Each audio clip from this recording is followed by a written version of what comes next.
This is a great honor for every fan of the Dallas Cowboys. I'm honored to be in the NFL.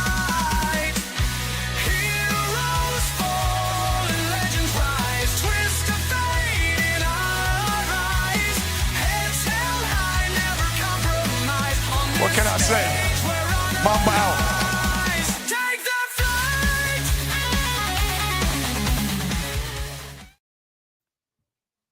All right, what's happening, everybody? Welcome to the afternoon show presented by ESEN.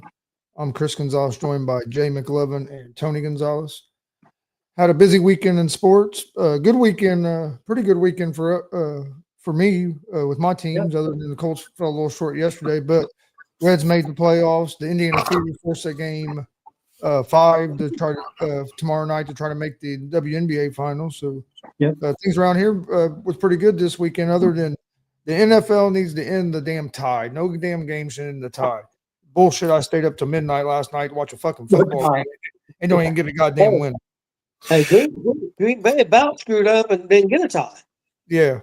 Yeah, They about screwed up. You got lucky it bounced straight down. It went straight down. Well, if that ball don't hit off his back and it goes on through to the end zone, that time runs out. And Dallas wins that game. I don't know what the hell he was thinking. Yeah, I was about to tell you, if I look a little tired today, it's because I watched a 3-hour game that ended in a 40-point tie. I don't know how you score 40 points and it's still a tie, but apparently you can score 40 points and it's still a tie. I will just tell you that I walked away confused after that game because I wasn't sure if Dallas maybe just isn't as bad as I thought they were, or Green Bay just isn't as good as I thought they were. We'll get to it. I call them both. Yeah, we'll definitely get to it. I'm just saying it was a crazy weekend for me, and I'm sure we're gonna talk some NCAA. But honestly, I just walked away from this weekend and into today's show with a lot of questions and a lot of. Did I really see what I saw over the weekend? Yeah, I understand. Well, let's jump into it, guys. Let's jump into a little baseball. We'll talk more baseball tomorrow and talk about the games itself because the playoffs start tomorrow. So everybody knows the division winners was Milwaukee and Philadelphia in the National League, Toronto and Seattle in the American League division winners. So the wild card sets up like this. Tomorrow at 1:08, the Tigers will play the Cleveland at Cleveland. All games will be at Cleveland. It's the best of 3 series. And from there at 3:08, these are Eastern times, guys. San Diego at the Cubs. Again, all the games will be at Chicago. And then at 6:08 Eastern, the Red Sox at the Yankees. All games will be played at Yankee Stadium. And then Tuesday night, the Reds at the Dodgers, 9:08 p.m. Eastern. So, guys, what are you guys thinking about the matchups? And okay, let's do this. Who do you guys think win the matchups? Jay, who do you think win the Red Sox Yankees? Given the amount of momentum right now that New York is riding, I'm going to ride that hot hand still with them, even though I can't stand I hate the Yankees. But everybody can see how hot the Yankees are to know that this team, they're primed, and I think they're ready for the playoffs. So I'm rolling with the Yankees on this one, even though I really hope Boston was to win it and then the Yankees get kicked out just so I can give crap to somebody that we all know and care for a lot. But until then, I do see the Yankees taking it, man. It's just going to be too much for Boston, I think. I kind of agree because Yankees are hot right now, but Boston plays the Yankees tough. It's a division rivalry. I wouldn't be shocked if the Red Sox took it, but I'm going to go with the Yankees also. Chris? Yeah, I think it'll be a good series, but I think the Yankees are a little bit better than the Red Sox at this point. So I'm going to go with the Yankees. Okay, let's stay in the American League. Tigers at Cleveland. Chris, who do you think takes this series? I'm gonna go with the Cleveland Guardians in this series, which early in the season the Tigers was my pick to go to the World Series, but the way they've been struggling so much and the momentum Cleveland has coming into this wild card series, I'm gonna go with Cleveland. Yeah, I kind of agree. I think I'm gonna go with Cleveland also because Cleveland is at home. How about you, Jay? Yeah, I look at Detroit is going through what Houston's going through, where we started out pretty hot, had the lead in our division, and then we crumble, and now we're out of the playoffs. And Detroit, I think, is following that same footsteps. I mean, let's be honest. The only reason that Detroit is even in the playoffs is because they own the tiebreaker over Houston. If it wasn't for the tiebreaker, I don't even know how they would do that, because we had the same record. So I don't know if I guess that's why they don't have even number of games that people play, because there has to be a tiebreaker somewhere for the postseason, I would imagine. I guess that's probably specifically why that's in place. But let's be honest, the only reason that Detroit's in the damn playoffs is because they own the tiebreaker over Houston. So that doesn't exactly give me confidence when you're going up against a Cleveland. And look what Cleveland did and how they fought and all the momentum that's going behind them coming forward into the playoffs. No, that team's red freaking hot. And by the way, the Yankees are red hot. They're on a 8-game winning streak going into the playoffs. And when teams are playing as hot as the Guardians and the Yankees are playing, that's sizzling. That is freaking sizzling. Yep. Okay, next up, guys, we got San Diego at the Cubs. Again, Cubs being at home, Cubs still playing pretty good ball. I'm gonna, even though I like San Diego, I'm gonna go with the Cubs. What about you, Chris? Yeah. I would like to see the Cubs win this series just because they're a National League Central team, and I think it'd be cool if we could end up playing if the Reds could end up playing the Cubs later on in the playoffs. But I think San Diego's going to win this series. The Cubs lost one of their pitchers, that Horton, one of their top guys. They had to put him on IR. So I know he's at least he'll at least miss the wild card series, maybe be back the next series if they get out. But I think that could hurt the Cubs. So I'm gonna go with the Padres. What about you, Jay? And the Cubs have home field advantage in this series, correct? Yes, correct. I really like both of these clubs. I think both of these clubs are playing really well. I don't know that, because the only reason I'm going to go with the Cubs is because they have home field advantage, and I feel like this is just they're making. I mean, with the way Kyle Tucker, especially I know the Kyle Tucker I know that plays the way he plays in the playoffs. He's going to be very. I mean, that's why the Cubs brought Tucker there, was to shore up that hitting rotation, and I think you're going to see a playoff version of Tucker that the Astros, and I've grown accustomed to seeing, and so I'm going to roll with the Cubs on this one. Okay. Next up, we got the Reds at the Dodgers. I'm going to be straight up honest. Dodgers going to be a heavy favorite in this series. I'm a homer. I'm going to go with the Reds and hope for the best. I think the Reds have a team that can beat them. I think they got the pitching staff.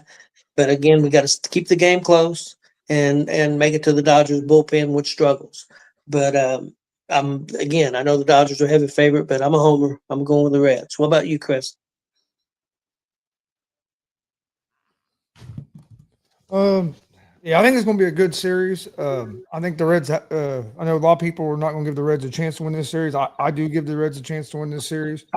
I'm going to take the Reds, as you know, and I know Jay knows too, that I've been a Reds fan for a long time. But the keys to me for the Reds to win this series are, and the reason I think the Reds have a chance, number one, is our starting pitching, and our bullpen has been good. It's going to come down to our bats.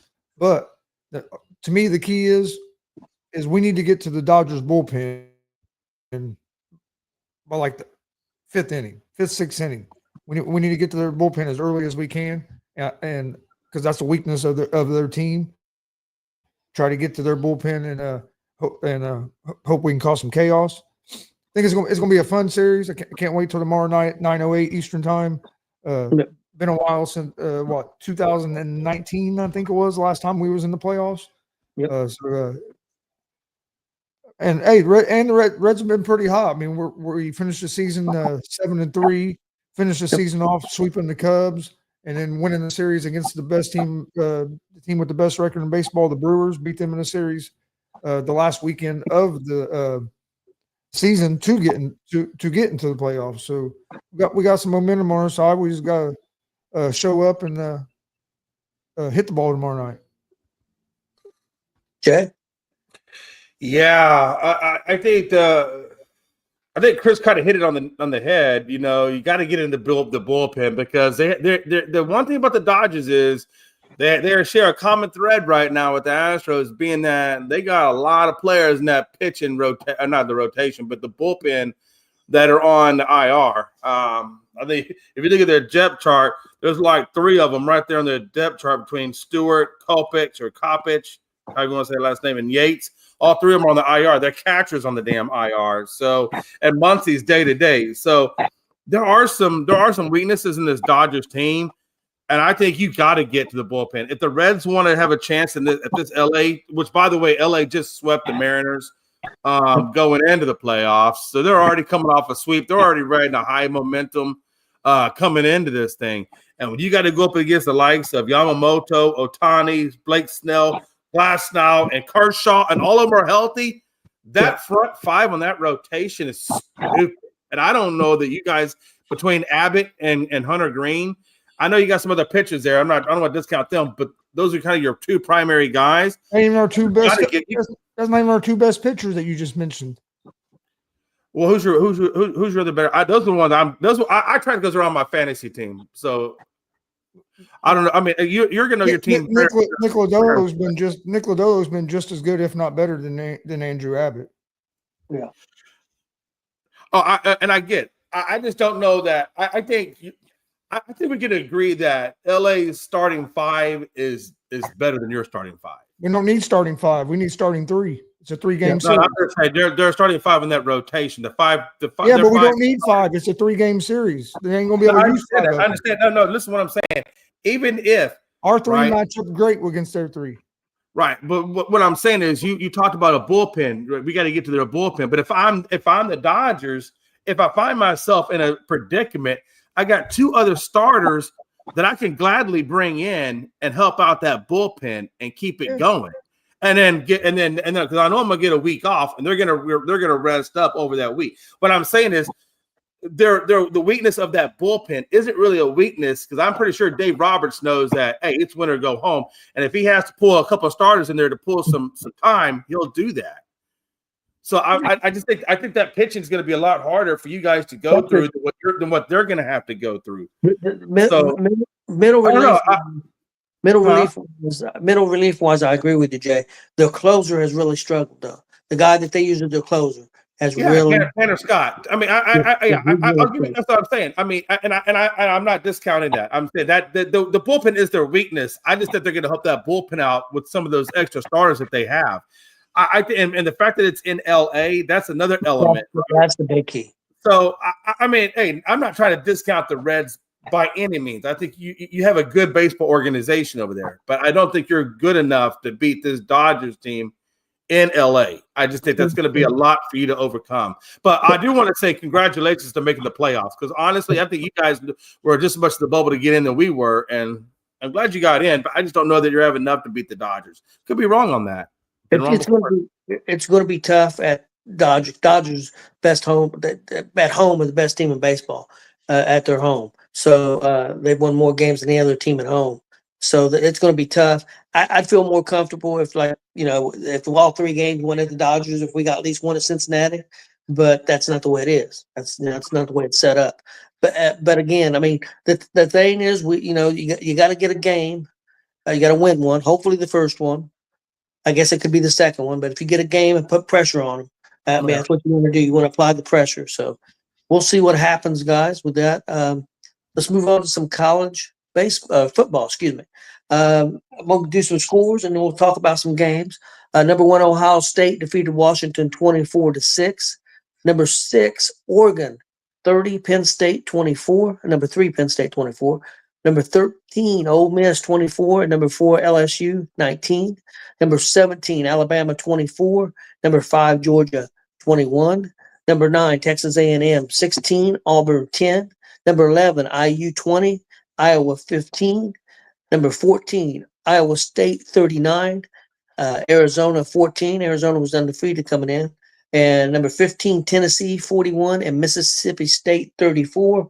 And I got one other one. Number 24, Illinois 34, and number 21, USC 32.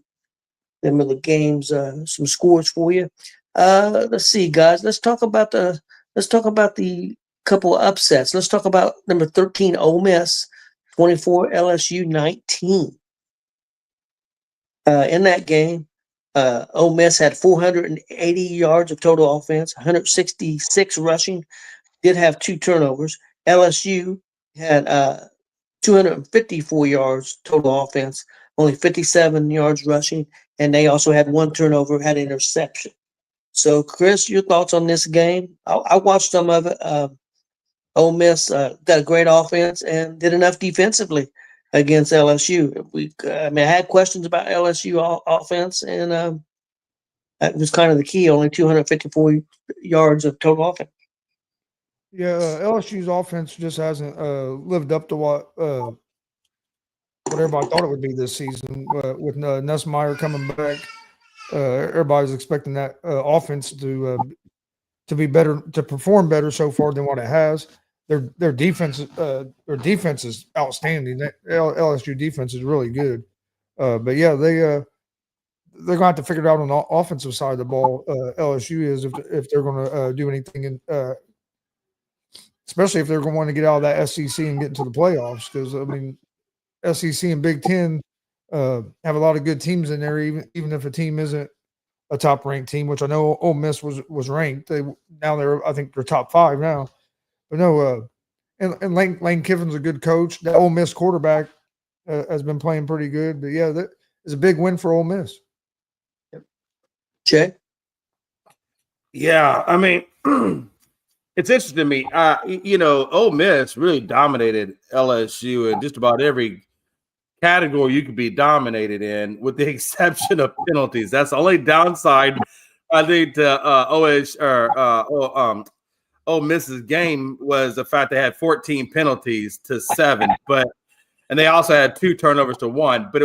But again, when you're only doing 16 first downs for LSU to 200 yards to 314, I mean, they were just getting dominated. I mean, even on the rushing end of the stick, I think it was 170 for Ole Miss to 59. I mean, the offense just wasn't able to get anything going to really seriously compete with Ole Miss. And wow, I called up Phil Tross, and because he's an LSU guy, and I said, "Man, what happened to your boys?" Said Jay.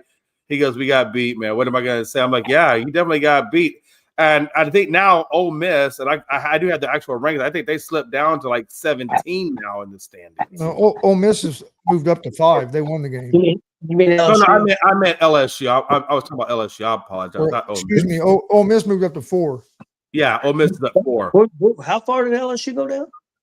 I believe they're either at 14 or 17. I can tell you real quick. They're at 13. Is it 13? So the rankings go right now. I'm only going to do the first 10.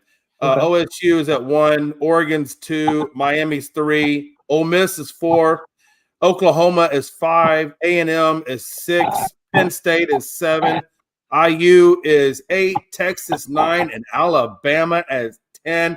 And yeah, you're right. LSU is now at 13. Georgia is at 12, and I think you said Oregon was Oregon's at 2. So yeah, I mean. Definitely. I mean, I thought it was interesting over the weekend. We had 3, 4, and 5 in the rankings lose. This was a big weekend. And that LSU game was big. And Ole Miss, tip my hat to Lane Kiffin.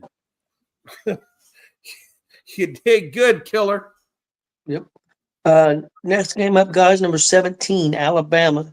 Defeated number 5, Georgia, 24-21. Alabama had 397 yards total offense, 117 rushing. Georgia had 357 yards of total offense. They had 227 yards rushing, so they really ran the football. They had a big fumble in that game that helped cost them. Again, Alabama got the win by 3 points. I've seen some of this game too. Pretty good game. Jay, your thoughts on this game?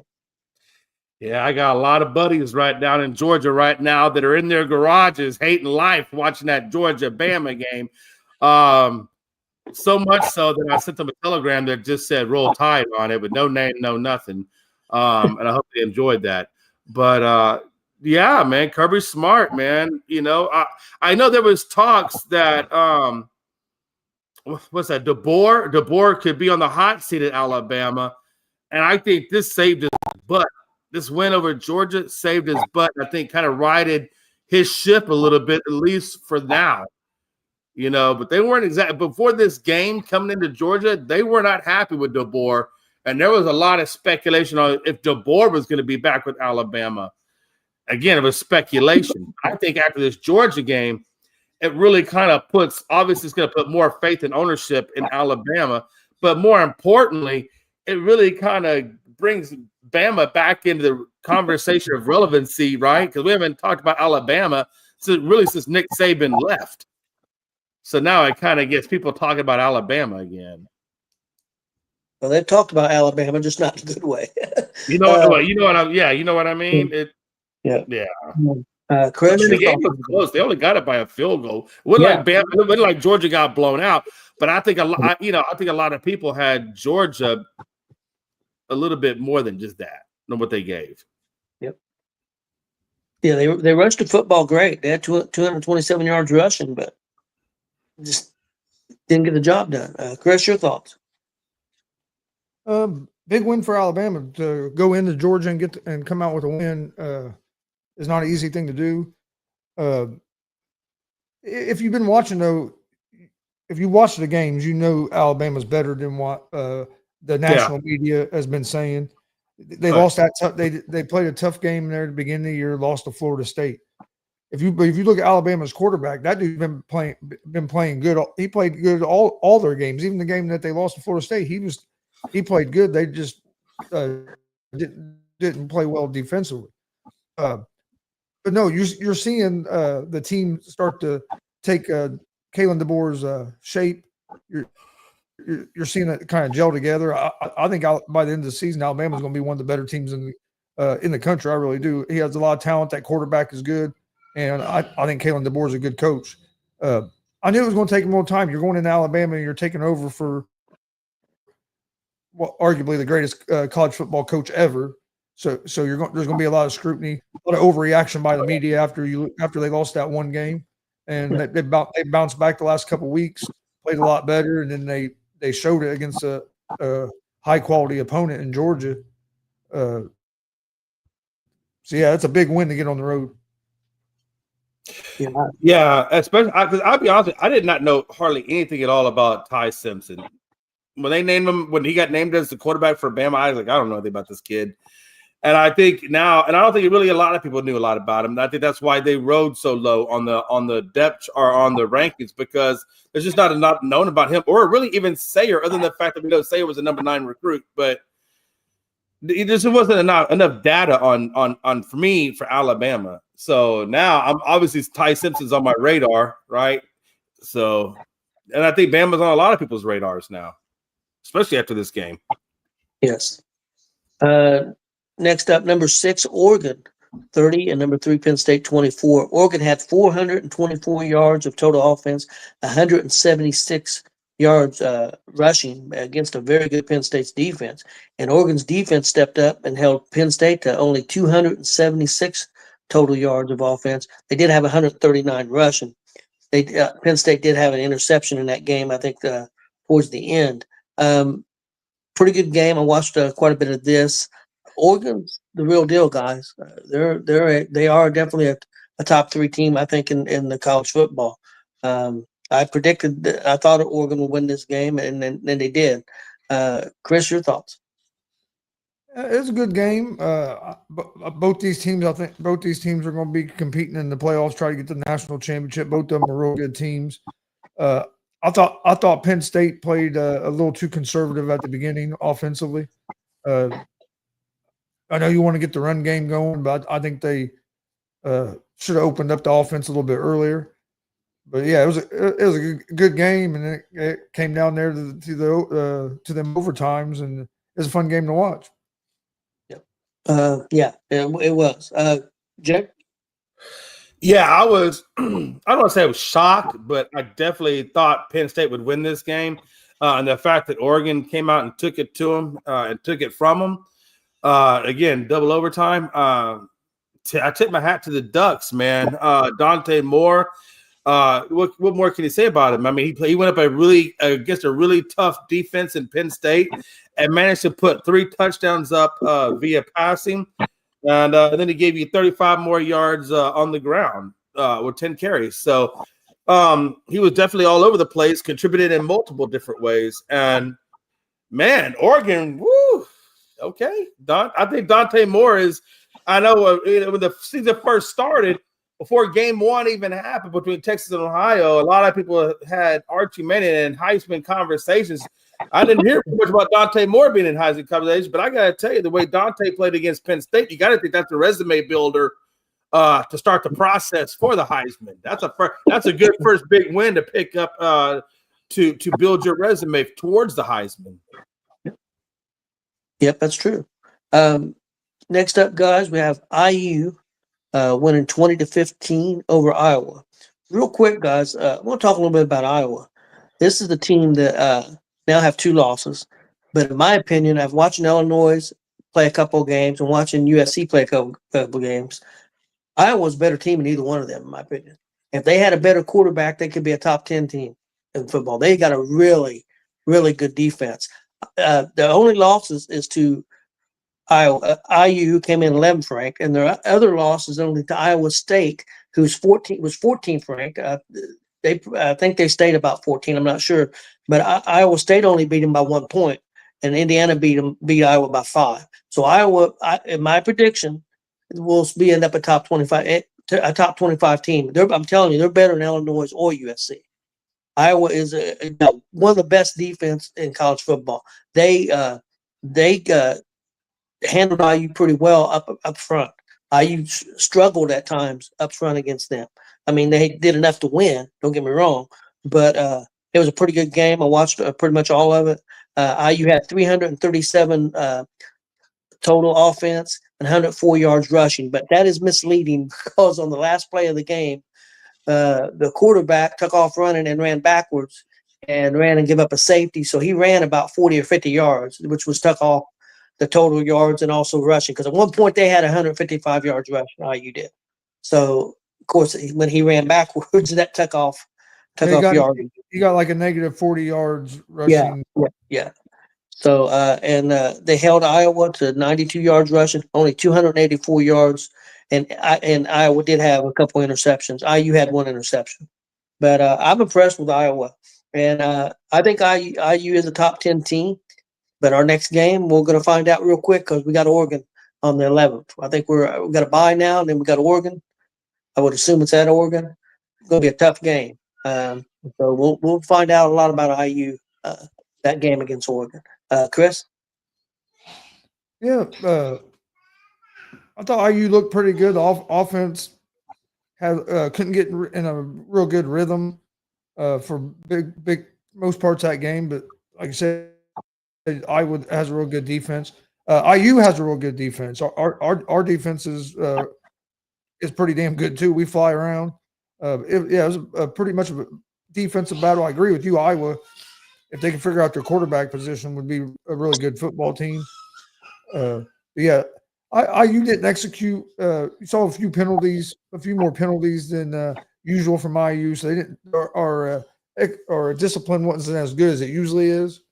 But no, hey, Big Ten football, you're going to have some drag out games that are going to be ugly, and you got to be able to win those games. You're not going to be able to blow out everybody like they have been doing. So I kind of like that it was a close game. That it was a gritty game, and we showed some toughness and hung in there instead of just blowing everybody out. Because like last year, we blew everybody out, and we never really had a close game until we got against Ohio State or Notre Dame. Everybody else we were just blowing out. So I think it's good to get some of these get a couple close games during the regular season to kind of prepare you for the playoffs. So yeah, I thought it was a solid win for solid win. Yeah, I agree. Jay? On the road. Oh, one real quick, is a solid win plus being at Iowa. But one cool thing, I don't think it's talked about enough, that the thing at Iowa where I don't know if you guys know, but they have that children's hospital right up against the stadium. Yep. And I think it's after the first quarter maybe, but they stopped the game and all the crowd, all the players, everybody waves Yep.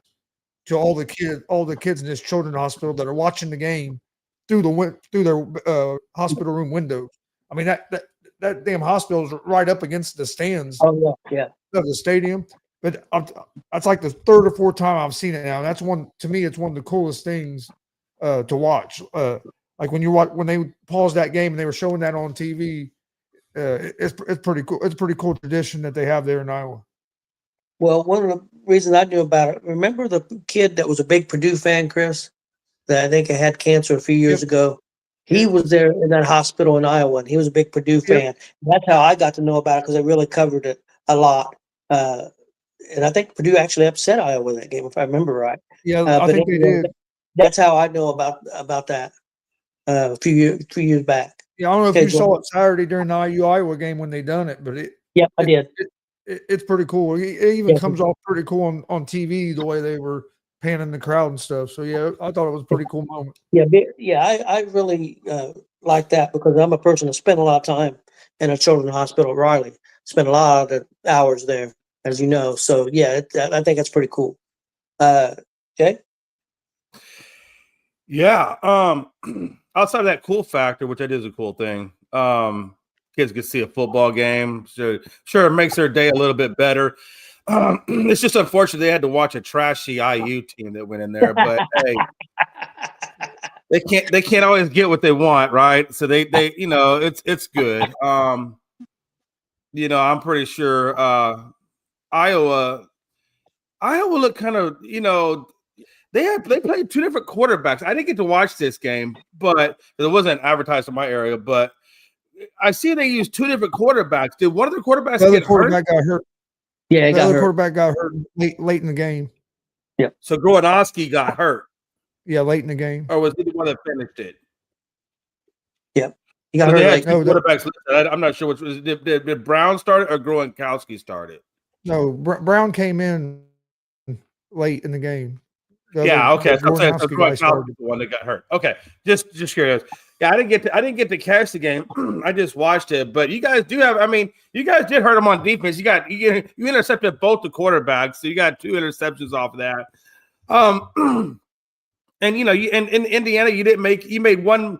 I think you had one interception. It happens.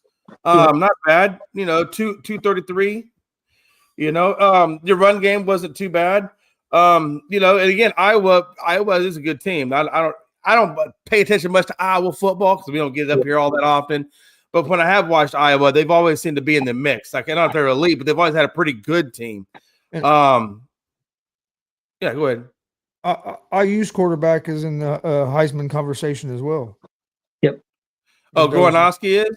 No, IU. No, IU. I'm sorry, IU. Okay. Okay. Fernando Mendoza. Yeah, I think once a year they put that one person in there just for Actually, some people think right now he's the favorite. Oh, so Mendoza's the favorite. Saying that was that one quarterback from Oklahoma. You Texas fans would much rather have Fernando Mendoza right now than Arch Manning. I mean, I'd rather have Tony than Archie Manning right now. Until Archie Manning. And if I use such a trashy team, what's that say about Texas? Because if I remember right, I used to rank ahead of Texas now. I mean, it's good. I know it sounds good. It sounds good. It does. It sounds good. I mean, right now, hey, it's hard to call somebody else's team trash when your team isn't doing no better than our team. Oh no, I can still talk a lot of trash. I mean, it's Indiana. I mean, literally, you got a town in Indiana called French Lick. I mean, I don't know what they're licking out there. They're licking from French people, but I'm just saying. Hey, one of the best basketball players to ever play the game came out of French Lick, Indiana. Yeah, look, out of about 1 million, 2 million, 3 million, you'll get the one. Hell, I'll get the one eventually if I try hard enough. 1 million sperm, somebody's got to get to the egg. Just saying, I mean, we all win some kind of way. I'll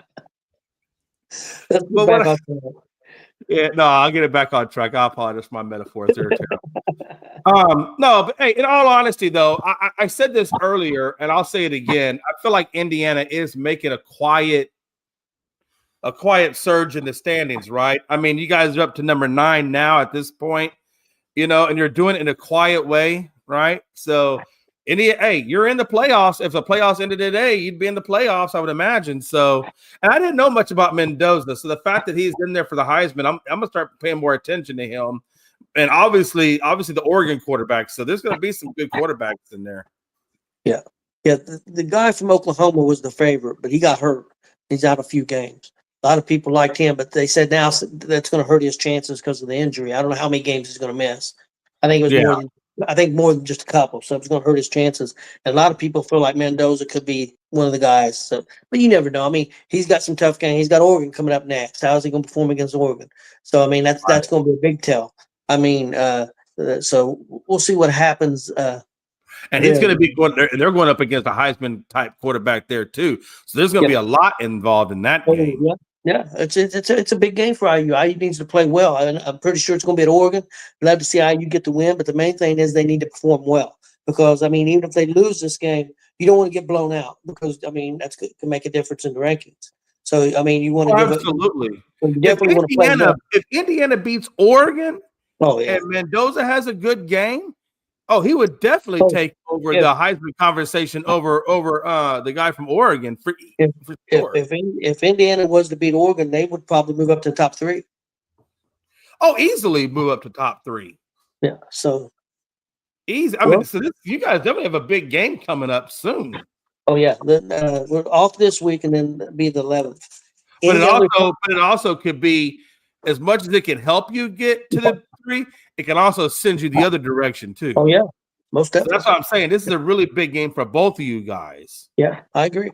Yeah, and I think we also play. I don't think we play Ohio State this year, but I think we play Penn State later on. Yeah, if I remember correct.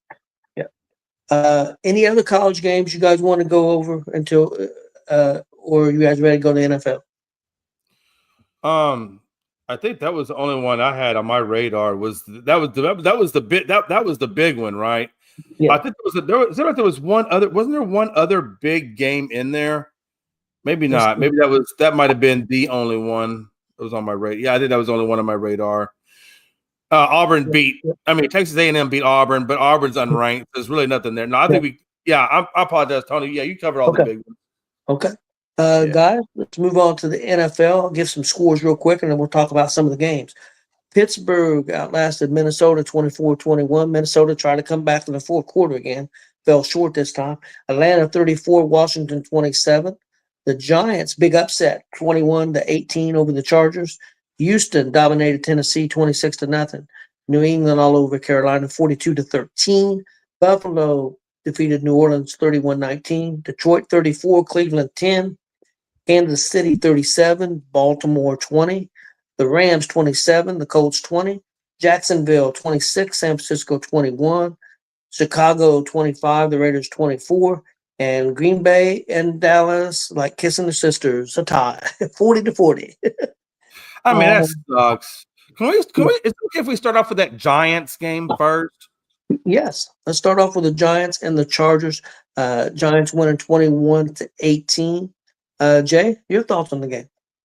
My thoughts on the game are this. I remember a certain podcaster and I was on that same boat with him. So it wasn't just him by himself. Matter of fact, all 3 of us were on the same boat. Chargers, I think we all felt the Chargers were the best team in this division. And for them to get beat by a team that is the worst team in our division, that's crazy to me. I mean, I gotta be honest with you guys. I didn't expect this game at all. I knew Jackson Dart. I thought Jackson Dart would be a good change of pace from Russell Wilson, but I thought Jackson Dart going up against arguably one of the best defenses in the league and to not have any turnovers, I thought was incredible. Is that being that's your debut game for crying out loud? You know what I'm saying? And this is you want me to debut against? What? And he goes, I mean, again, it's 111, 1 touchdown. He did take 5 sacks, but that's given. He's a rookie. He probably held on the ball a couple of times a little too long. But then he also gives you 54 yards on the ground and a touchdown. So he had 165 yards of total offense from scrimmage. Jackson Dart did specifically, and 2 touchdowns and no turnovers. That's a damn good stat line when you're going up against arguably one of the best defenses in the league. I tip my hat to Jackson Dart, and I think Dable is like, whew, maybe I dodged a bullet for 1 week. You know, if I'm Dable, but if I'm the Chargers, I'm like, what the hell just happened? And I want to say one more thing, though, it is bittersweet for New York as a whole because they also lost Malik Neighbors for the season with a torn ACL. So, I think we saw that was, I guess you could say that was New York Giants Super Bowl. But I got to tell you, man, what a good way for Jackson Dart to make his debut, though. Jay, I know losing Neighbors hurts you, but I think the Giants are going to win ugly. No, they're not going to be able to beat some of the teams that really have great offenses. And right now, that's the Chargers' downfall right now. Their offense is not coming together. I mean, their defense is still very good. I mean, one of the best defenses in football. They still played very well, but their offense is not coming together. And I thought they would, and they still may. But right now, the offense is a problem with the Chargers. A big problem. So, Chris, your thoughts? Giants defense won this game for them. They were able to get the 2 turnovers, and that was the difference in the game. Was the turnovers was a big difference in the game. 2 interceptions. Chargers defense didn't play they didn't play terrible because they only gave up 250 total yards. So Chargers defense still played pretty good. And the offense didn't play terrible. The offense had more yards, had 186 yards passing. That's almost double the passing yards that the Giants had. And then the Chargers also had 152 yards rushing. The big difference in the game was the turnover. It was the big difference in the game. I agree. And the fact that the Giants had time of possession because they were able to run the ball. I think Chargers are fine. I'm not going to panic on them. Offense had looked pretty good for most of the season. They struggled yesterday. They get in a mode where they march down the field and they'll settle for field goals. Sometimes they got to be better in the red zone. I thought Jackson Dart looked all right. I didn't think he looked great, but I didn't think he looked terrible either. I thought he had a decent first start. The Giants defense done a good getting those 2 turnovers to me was the difference in that game. Yeah, I just want to add one thing to that. You're right. I got to tell you, and I think this is just that one-off. I think everybody has a one-off game, and I think for Justin Herbert, this was just a one-off game for him. I'm not going to label him a bust or anything like that, but that'd be crazy. But, he didn't have a good game. He threw 2 interceptions, 1 touchdown. That's just not what you would expect from Justin Herbert. But at the same time, that Giants defense, like you said, Chris, that Giants defense played him really, really well. And this is a one-off game for Herbert.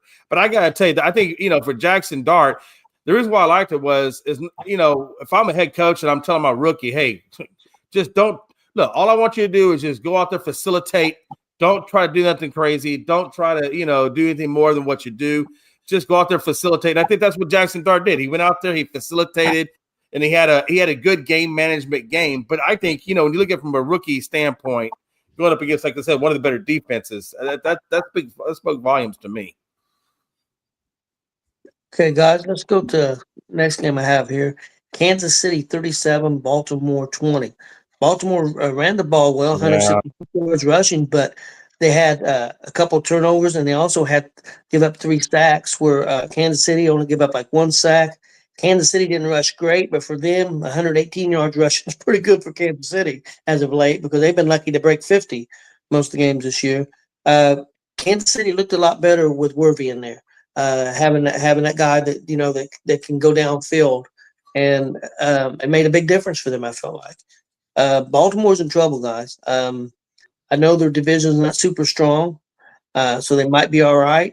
But they're 1-3 now. Pittsburgh's 3-1. So Baltimore's definitely got some things to straighten up, mostly on defense. Offense didn't play great though, but their defense is definitely a problem right now. Chris? Yeah, that's the thing with Baltimore. They got to figure the defense out because, I mean, if you look at the offensive numbers, the Chiefs only had 22 more yards than the Ravens, so it wasn't like the offensively the Chiefs was just so much better offensively than the Ravens that game. But the two turnovers and the time of possession was the big thing in that game. But if you look at all the Ravens games, the reason they're 1-3 is because of their defense can't stop nobody. Like Yeah. that defense has been bad all season. I wouldn't panic yet because there's still time to get it fixed. And like you said, that their division isn't the strongest, so they can still try to battle their way back in it because it's still so early. But yeah, they got to figure out something on the defensive side of the ball. I thought, and with the Chiefs, their offense looked better. I don't know if it was as much as Worthy being back as it was just because that you were playing the Baltimore Ravens defense, because we've seen every team be able to go up and down the field on that defense. So I'm sure Worthy helped them some, but I don't know if this was a good game to say or a good game to really gauge how much Worthy helped just because the Ravens defense has been so bad. So I'd like to see what they look like against a little bit better defense. But yeah, definitely the best the Chiefs offense has looked all season. But yeah, if the Ravens don't figure their defense out, it's going to be a long year for them. Yeah. Jay? Yeah, the Ravens got a lot of issues. Not a lot, but they got a couple of big issues. The biggest issues now for the Ravens is the fact that Lamar Jackson's groin injury or hamstring, I apologize, his hamstring injury, which they have no update on. They have no idea how long he's going to be out for. Harbaugh came on and said it's definitely not going to be a season-ending injury, but he's not a medical doctor either, so we'll wait and see what more comes out of that. But I think that's the biggest thing, because Cooper Rush ain't going to get the job done for you. He'll keep you alive for 2 or 3 games or whatever, but you better get Lamar back and in a hurry if you plan to go anywhere. Otherwise, it's just going to be a lost season if Cooper Rush is your starting quarterback. That was the biggest takeaway. The second biggest takeaway was, like you said, Chris, the Chiefs are starting to figure their game plan out, right? They had 0 turnovers, 0, no interceptions, no fumbles. And I think they only had a few penalties. So I thought Kansas City played a very clean game. I felt like Patrick Mahomes looked pretty good. The team itself looked pretty good. I think they're figuring themselves out now. And I think that ship will get righted at some point as they get Rashee Rice back and so forth. But when you look at the Ravens, it don't look that good. And if I was a Ravens fan base, I would be concerned, because if Lamar don't come back, that game, them dudes are toast. First of all, and I do want to give Hill a shout out. He had that nice little 71-yard run. It was good to see running back do a long run. I haven't seen that in I don't know how long. But that really was a bright spot in my mind for Baltimore, was at the end of the game when he broke off for that long run. But yeah, as I was watching that game, I was telling my friend, I was like, yeah, Baltimore just does not look good. And then when I found out about Lamar and that injury, that is further cemented. I don't have high expectations for Baltimore this season. Yeah, it doesn't look good. Next game up is the Rams and Colts game. The Rams won 27-20. The Rams had a pretty good offensive game, 462 total yards, only 102 yards rushing, so not a big rushing game. They did have 3 sacks and had 1 turnover. The Colts had 333 yards total offense, 85 rushing, give up 2 sacks, and they had 3 turnovers.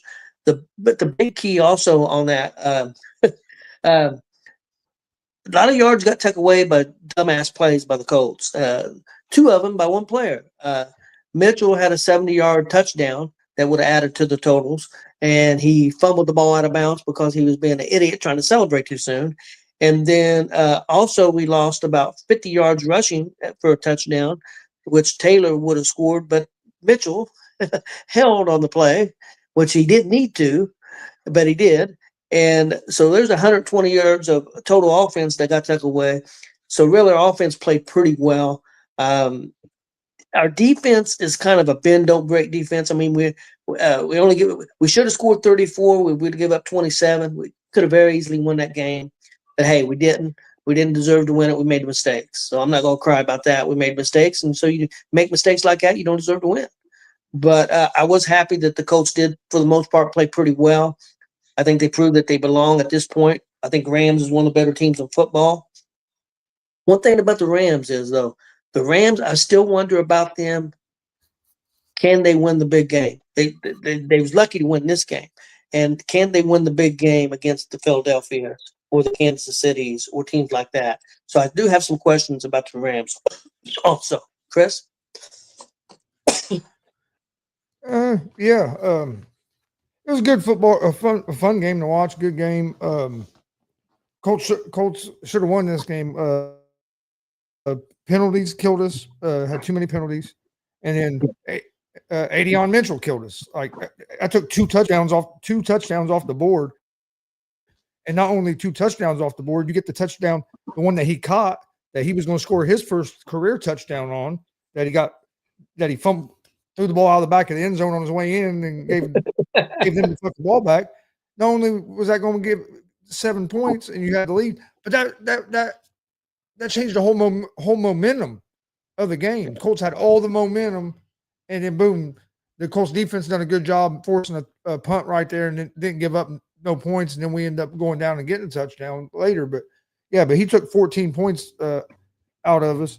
And then we had the one fumble. The 2 I know it says Jones has 2 interceptions, but the one was late in the quarter, taking a shot deep down the field, so it's basically like a punt. And then the one at the end of the game was last drive of the game. You got to try to make a play. So it wasn't like they were just 2 bad, like terrible plays that you see with some picks. The first pick I count more as a punt because, like I said, it was taking a shot. You're just taking a shot 60, 70 yards down the field. So it was like a punt. The last one, yeah, you hate to see interception at the end of the game, but he was trying to fit a ball into his guy on the sideline. You got time running out. I get that. But no, Colts very easily could have beat the Rams in LA. So yeah, I'm not worried about the Colts losing the game. I knew they weren't going to go 17-0. I think the Colts are a real good football team. I think we can play with anybody in the NFL. I really believe that. And losing yesterday's game to the Rams didn't change that in my mind at all.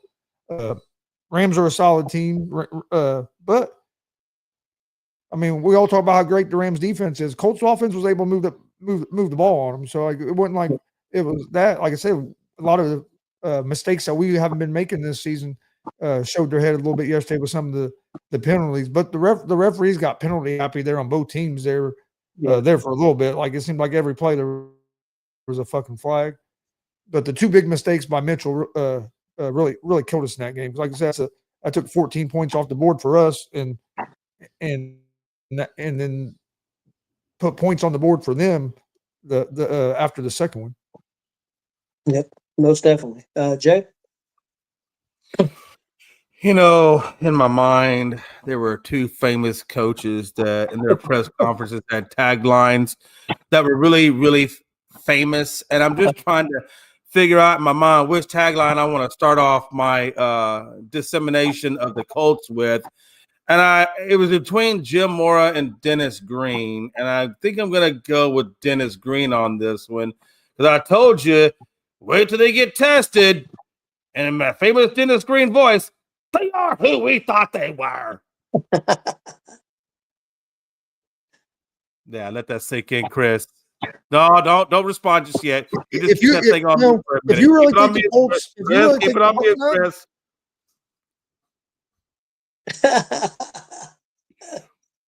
There, you know what? Leave him in the backstage because it was my turn to talk. I wasn't talking over you. You just stay there and be mad. God. Listen, I'm a Cowboys fan. That's okay. He can go too. I'm a Cowboys fan. I've been around for 30 damn years, and I have listened to Frankie all damn day. And if anybody can take a little slack on your team, it's this guy. So Chris is I love Chris. That's my boy, but he gonna toughen up a little bit on that one. No, I say that. You know what? He was right. He was absolutely right though about Mitchell. Mitchell did. He cost you guys that game. That last fumble, and then that. Can't talk right now. Podcasting. I'll talk to you in a minute. All right. Sorry, that was the wife. I didn't know if that was going to be a serious call or I just need to check in on your call. Okay, I think he's okay now. Now you hold on. Don't I know you want to talk to? Oh no. Okay. Oh, fine. You just stay backstage then, Grumpy. No, I really do think that he was right. Aiden Mitchell absolutely did cost you guys. Because if it wasn't for that last fumble, that's when I think, correct me if I'm wrong, the last fumble that he produced resulted in the Rams going for and getting that touchdown late, which actually put them over you guys, correct? Yeah, I think so. If I'm thinking correctly. Well, the two big plays was the one that the one that we fumbled out of bounds. That was we were down 13-10 then, and we would have went up 17-13. That one that he fumbled out of bounds. That play.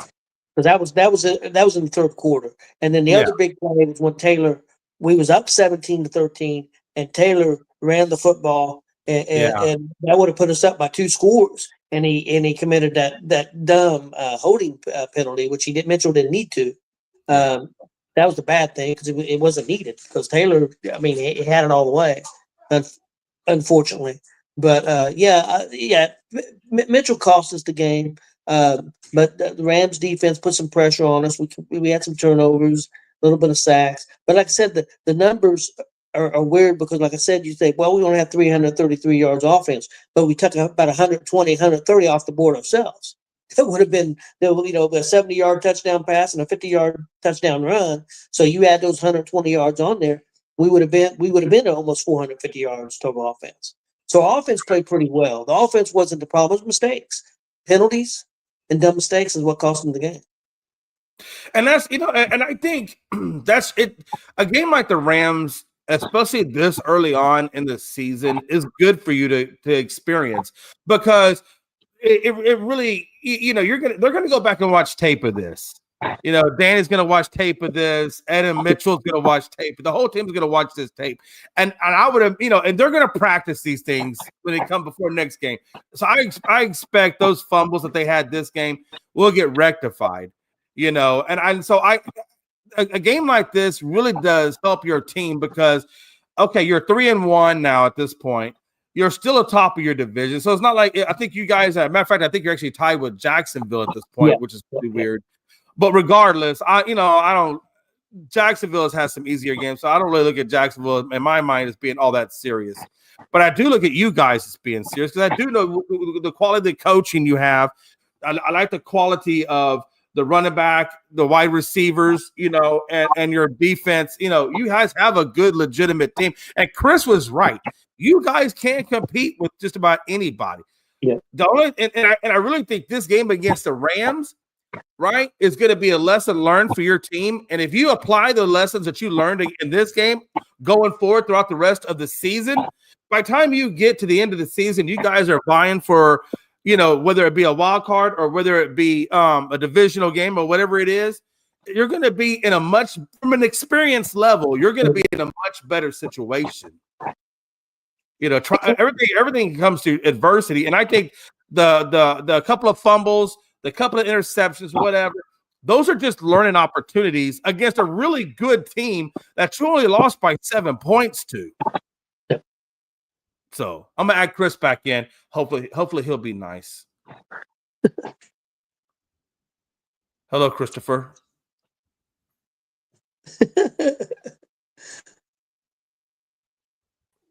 No, I was sitting backstage being quiet. Why'd you bring me back in for? I was doing what you told me to do. No. We are not playing the pouty kid. We are not. I'm not pouting. I'm sitting here. I'm just sitting here laughing because the more you keep talking about this game, keep talking about the Rams Colts game. Keep talking about it. Because the more you talk about it, just shows me that you're talking about a game you didn't watch. So go ahead and keep talking about it. I just said that. Okay, Chris. You obviously you're mad. I'm not right. You're mad. I'm not mad. No, you are. You're pouty mad. You're pouty I'm not mad. Because I'm you not were. mad at I all. was having a You're weird. conversation, and then you butted in, and you got mad because I said you were butting in. Come on, Chris. Come on. No, I was just trying to say that. All I was trying to say, I wasn't mad. I was just trying to say your analogy of Dennis Green, that they are who we thought we are, makes no fucking sense. Because most people thought the Colts were terrible, and the Colts are right there as one of the best teams in fucking football. Ain't That was nobody actually mad. just. Why would I That was actually be just. mad? That was just. I'm That was doing actually good. just a I'm design doing comment. great. Reds are in the playoffs. I'm doing great. I'm not. My Astros aren't. Can you console? Can you console me I now? know. Now that you've gotten off your chest, can you console me? I'm not doing good. Can you console me? Well, let's Can you move tell on. me a little bit about my Astros? Astros are Let's trash. Hey, man. My Astros aren't in it. I got a tie from the Cowboys, which I look at as a moral success. You're over there with your panties in a wad because I said you are who you thought they were. I think it's a damn good Monday morning for me. let's move on to that Dallas game, guys. All right. One thing I did want to say, a 40-40 tie, Dallas defense is not good. Green Bay, I don't know where the first 2 weeks were because they don't look like the same team they did the first 2 weeks, not defensively for sure. The offense looked pretty good for Green Bay, but defensively, no. But I was impressed the way Dak played, and I was really impressed the way Pickens stepped up and played. I thought Pickens looked really good. So I was impressed with that. But their defense, man, Dallas's defense, their defensive backs can't stop nobody. Nobody. I think I could throw on the motherfuckers. Hey, you know what I'm saying? But you know what, no, Chris? You know what, Chris? Watch this. You ready for this, Chris? You ready for this? They are who we thought they were. Yeah. I don't know. And I really do. When I say that about the Colts, I was really just teasing. But when I say that about the Cowboys, I really do mean it because they have no pass, or they have no secondary. I think if you watched that game last night, you know that Dallas has no damn secondary. How many times did we get burnt last night? I lost track. Yeah. The only thing we did well, and that's only because we game planned for it, we tripled up on Parsons and kept Parsons at bay, right? We did pretty good against the run, which we've done good against the run. Now we got Clark. Ever since we drafted and we brought Clark in, our run defense has been on point. But you look at our secondary, or you look at our pass rush, which is basically non-existent.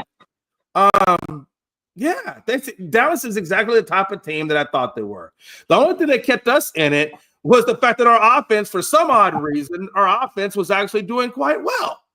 Even though the fact that CeeDee Lamb was out for the high ankle sprain, Pickens actually stepped his game up and was catching balls. So was Ferguson. That's really what kept us in that game. But yeah, our defense is just straight garbage. Absolute garbage. Well, your defensive backs, like you said. I'd rather give up 30 yards in front of me than give up fucking 10 yards behind me. I mean, they can't stay with anybody. I mean, they get burnt 40, 50-yard plays, and the defensive guy will be the receiver will be 10 yards behind him. It's just. I mean, I'm not even a Dallas fan, and it pissed me off. I mean, you come down and the offense plays great and scores and gets you ahead, and a minute later you're down again. Yeah. I mean, yeah. I don't. That's actually why I said the fact that we came out with a tie, though a tie sucks. It's almost like a damn moral victory because we didn't get blown out either. Which I actually expected I was actually expecting Green Bay to blow us out, to be honest with you. That's what started that way. It looked like it was going to go that way. Yeah. But what's happened to Green Bay's defense, guys? They don't look like the team they did the first 2 weeks. I will say this though. I can only speak on the Dallas game because that's kind of so Parsons actually he did something happened to his back because he got hit on one of the plays and he got up and you could see that his back was not right. And matter of fact, they actually wound up pulling him out of the game. And I didn't even see Parsons after that. So I don't know what the extent of his back injury is. I know he's battling a back injury in training camp, but it seems to me like this back injury is especially after this game where he got up wincing like that and they took him out. tells me that Micah Parsons probably is not going to be on the field for a couple of games. I think he's going to have to get that back straightened out. And that really is that's why Green Bay bought him, because they got rid of Clark, which was a run guy for them. Now they don't have Parsons right now due to that back issue. So Green Bay is definitely going to have some holes to fill on that defense if they want to stay competitive. Parsons came back in the game though. Did he? No, I'm asking. He's the one that made the. Yeah, he's the one that made the tackle on Dak Prescott to save a touchdown. Was that? And Parsons was the one that tackled Prescott by the ankles from behind, or Prescott would have ran in for the touchdown. I think it might have been overtime, or they're toward the end of the fourth quarter. That's probably the play that I missed it, because I actually watched that game at a wing stop, and I wound up having to leave early, so that's probably why. Then I just know for a while there he wasn't in the game. Yeah, he went to the blue tent because he was about it as well, and then he ended up coming back in the game.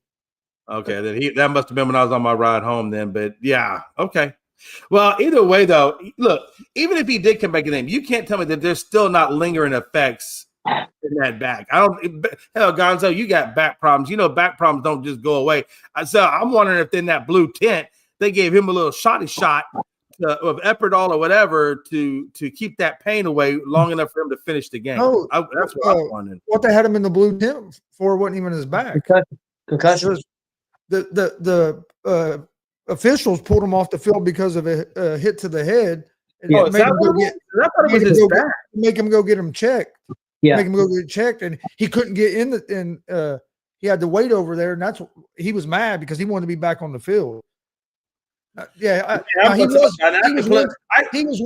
was his back. Yeah, well, on the sideline, it showed him hold his back a little bit, but yeah, he was getting looked at for his head. It was due to I thought when he went off the field and I saw him holding his back, that's why I figured it was his back. Yeah, but no, the officials pulled him off to get it checked for a concussion before he could go back on the field. Yeah, is why he was out, and then he ended up coming back. Now I saw him hold his back a couple times over here on the sideline. So yeah, that back was definitely bothering him some. But the reason he was out was because of a collision, and they wanted him to get checked because of it. It was a hit to the head. I will tell you though, Tony, to answer your original question though, and I'm pretty sure Gonzo will agree with you about this, is that I don't think Green Bay is good as what we think they are, or as what their record is saying right now.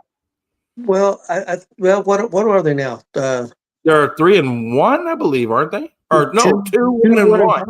2-1-1. Yeah, 2-1-1. Because they have 1 loss, 1 tie, and 2 wins. But let me say this: I think that Detroit game, because I really feel like because the starters didn't play in preseason, I look at Week 1 as preseason, and I really felt like if you look what Detroit has gone on to do since that Green Bay game, and what Green Bay has done since the Detroit game.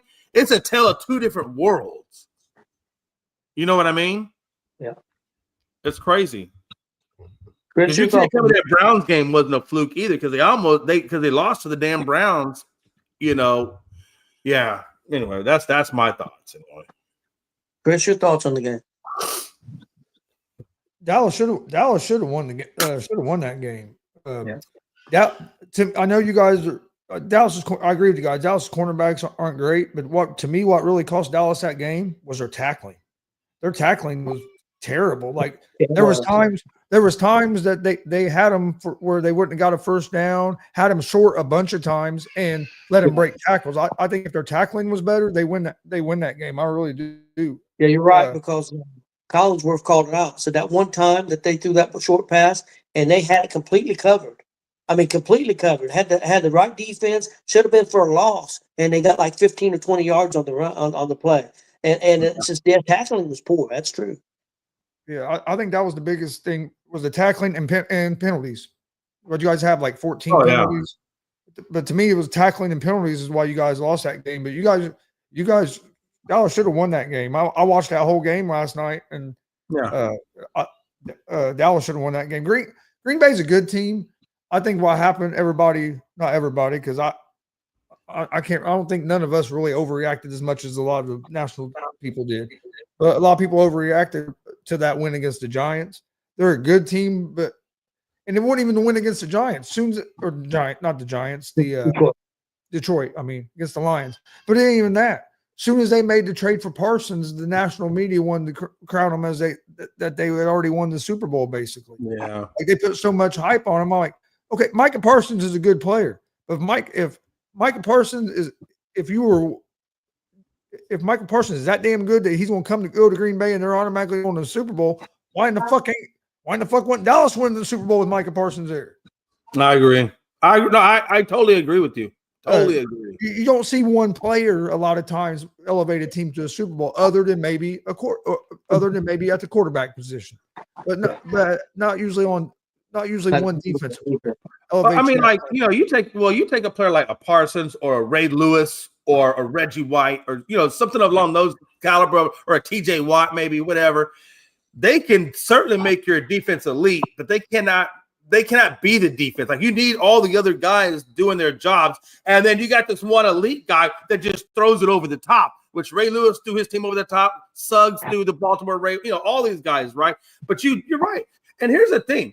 I really think that when we got rid of Parsons, we got rid of our pass rush. When we got rid of the pass rush, it exposed how bad our secondary actually is. Because if you look at when we had Parsons and we had a pass rush, the same guys, Bland, Hooker, and Trayvon Diggs, they were all out there and they looked good. Now Trayvon had like 7 or 8 interceptions. Bland had like 9 interceptions. I don't think they were doing great. What I'm saying is, but when they got rid of that pass rush, it gives the quarterback more time to see the open people, and they're able to be exploited.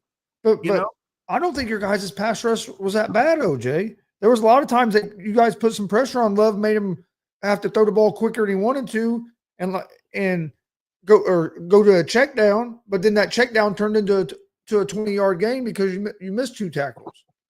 Yeah, I'm just saying, but I do think the pass rush kind of masked the issues with. Oh yeah, I get what I mean. I'm just now that Parsons is gone, they get full effect now. But last night, I didn't think your pass rush was really that bad. And this is what about last night too is the fact that you mentioned the penalties, Gonzo. If you look at the first 3 games of this season, our penalties were the most, maybe 4 or 5 at most. 3, 2, 3. That's kind of where we've been sticking at. And then this game we have 11. 11. We had more penalties in one game than we did the first 3 that we played combined. So yeah, you're right. I will say this though. We had 11 penalties. We didn't have a damn turnover. I guess that's a good thing. No interceptions, no fumbles. I guess we could put it together and have no turnovers and low penalties. Maybe you're right. Maybe then we'd actually have a shot at winning a game against a competitive team like the Rams or the Ravens or the Eagles or what. Not that trash Colts team, because anybody could beat them. But any other team, we could. But yeah, I mean, so yeah. After 4 weeks of the NFL, is there any team right now that really standing out to you? I mean, Philadelphia's offense not look great. They're 4-0. 4-0. You got Buffalo, who's 4-0. But I mean, I guess Buffalo and I guess you'd have to say Philadelphia. But right now, there's nobody that. I mean, to me, that looks like, oh yeah, they're definitely no way that they're not going to win the Super Bowl. I think there's right now at 4 games. What do you think legitimately a team that has a chance to win the Super Bowl? Maybe 6, 8 teams? Yeah, not even that many. I'd probably put it more around maybe 4 or 5, maybe 4, 4 teams that I would say have strong cases. But I also think this is week 4. And I also think that because we didn't play a preseason, I always discount that first game because I feel like that's a preseason game. So really, I look at 3 legitimate games. There are 3 legitimate weeks we played so far, which will be weeks 2 through 4, right? Or 2 through 4. We played 4 games. So yeah, I think at this point in the season, I think Philadelphia has shown to be pretty tough, even though they've had 2 close games, 1 possession games, but they were both against divisional type teams, right? Rams at the top of the division, I think, if I'm not mistaken. Tampa's at the top of their division. So it's not like they were having tough games against weak teams. They were actually having tough games against competitive teams. So I still got to say the Eagles are probably my number one in terms of most likely. And then I would put Buffalo there too. Buffalo's still playing really good football. Yeah, I think they're the top two right now. Well, guys, let's move on to some Monday Night Football and get out of here. We got the Jets at Miami in the first game, and then we got Cincinnati at Denver, I believe, in the second game. Guys, Chris, who you like in this Jets and Miami game? Flip a coin. Yeah. I don't. Oh man, I don't even know where to go with this game. I'm trying to pull it up real quick. It's at Miami, and the Cincinnati game's at Denver. Well, I'll give my pick real quick. I'm gonna go. I'm gonna go with Miami. I'm gonna go with the Dolphins because they're at home. That's what I'm doing. That's the only reason I'm doing. I'm going Dolphins at home. Yeah, and who are the Dolphins playing again? Jets. Dolphins are 2.5-point favorites at home. Yeah, I'm gonna go Dolphins. Is Fields playing tonight, or is he still out? Because I know he's supposed to be coming back soon. I thought they were talking about him making his debut. I think he's playing. So Fields will probably be playing. Damn, I don't know. I'm gonna ride Jets on this. I still don't believe at all in anything that Miami is doing over there right now. And if Fields is playing, I feel like he can command that offense well enough. Because the Jets have played a lot of really good teams very, very competitively. So I feel like I'm gonna roll the Jets on this one. Okay. Cincinnati at Denver. Other than home, I'm going with Denver. Denver's been up and down a little bit. I thought they'd be a little bit better, but Cincinnati with the quarterback situation, I got to go with Denver. Yeah, I'll go next real quick on mine, Chris. I'm gonna make this super quick. So this is actually my suicide pick that I did this year. I went Broncos, and again for the same reason you just brought up, Tony, because of that quarterback situation over there. I don't think Bo Nix is going to drop this game. So yeah, I've definitely got Broncos. What did you say, Chris? Yeah, I like the Broncos here. Broncos are a lot better football team than the Bengals at this point. What's the point spread on them? You know, Broncos are 7.5-point favorites. But Broncos have a lot better defense than the Bengals. Yeah. And they're a lot better offensively than the Bengals without Joe Burrow. So, I like and you got the Bronco at home in Denver. I like the Broncos. Tough place to play. Yeah. And the Bengals defense has not been playing great either. No, that's another hindrance on them. Well, guys, that's all I have. You got anything else before we get out of here? Hey, I just want to make tonight. Me and Chris are gonna battle royale in glass. Hope we can make that. I fully plan to whoop his ass, but that's okay. Nah, I'm teasing. Chris, I probably whoop my ass, but no. Hey, tonight on the evening recap show, we'll be talking about the Robert Saleh and the dust up that they had out there between. I think it was coordinator and Cohen of Jacksonville. Talking about sign stealing and the dust up that occurred. So I'm sure we'll definitely hit that. I'm sure we'll talk about some other games that we didn't talk about on the afternoon show and whatever else we got. So it'll just be a little 30 to 45 minute recap and whatever else we missed. So don't miss to catch me and Gonzo and Chris and Tony and anybody else that wants to join. Hang out with us tonight. It'll be at 9:00 Central, 10:00 Eastern. All right, guys. Everybody have a good day.